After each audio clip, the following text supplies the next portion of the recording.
ముఖ్యమైన బిల్లు.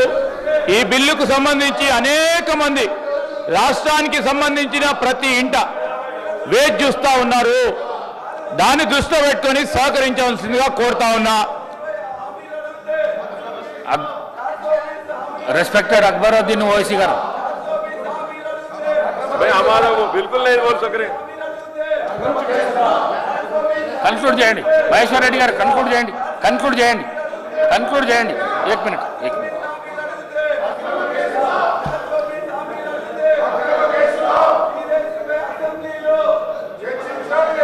అధ్యక్ష, వేల ఎకరాల అక్రమంగా లక్షల కోట్ల రూపాయల స్కాము, బడా బాబుల హస్తం. మరి ఈ అంశాన్ని సిబిఐకి ఎందుకు విచారణకు ఆదేశిస్తలేరు? నేను గౌరవ ముఖ్యమంత్రి గారిని మీ ద్వారా అడుగుతున్నా.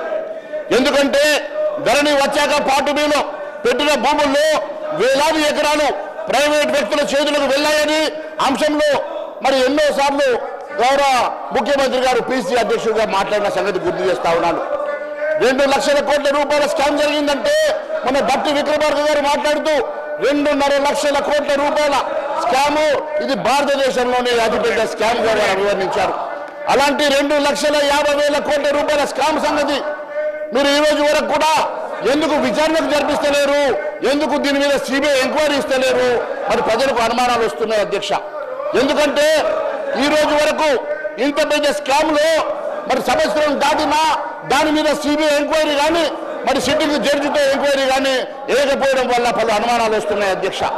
ఈ రోజు వరకు అసైన్ భూములకు సంబంధించినటువంటి దాదాపు 24,000 ఎకరాల భూముల్లో కేవలం 5 లక్షల ఎకరాలు మాత్రమే మిగిలినాయి.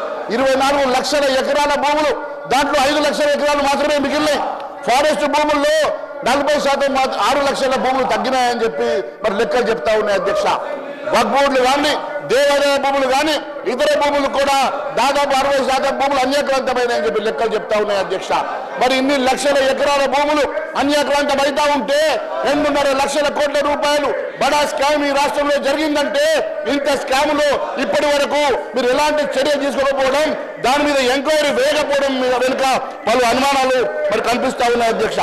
మీరు నిషేధిత జాబితాలో ఉన్న భూములు కానీ మరి అన్నిటికన్నా ముఖ్యంగా రంగారెడ్డి, హైదరాబాద్ ఈ చుట్టుపక్కల ఉన్నటువంటి జిల్లాల్లో ఉన్నటువంటి విలువైనటువంటి భూములు, కొన్ని లక్షల కోట్ల విలువైన భూముల మీద వెంటనే సిబిఐ ఎంక్వైరీ వేయాలి.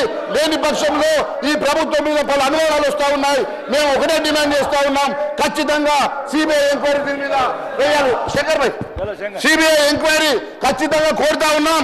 గౌరవ ముఖ్యమంత్రి గారిని ఒకటే డిమాండ్ చేస్తా ఉన్నాం, దీని మీద సిబిఐ ఎంక్వైరీ ఎందుకు వేస్తలేరు?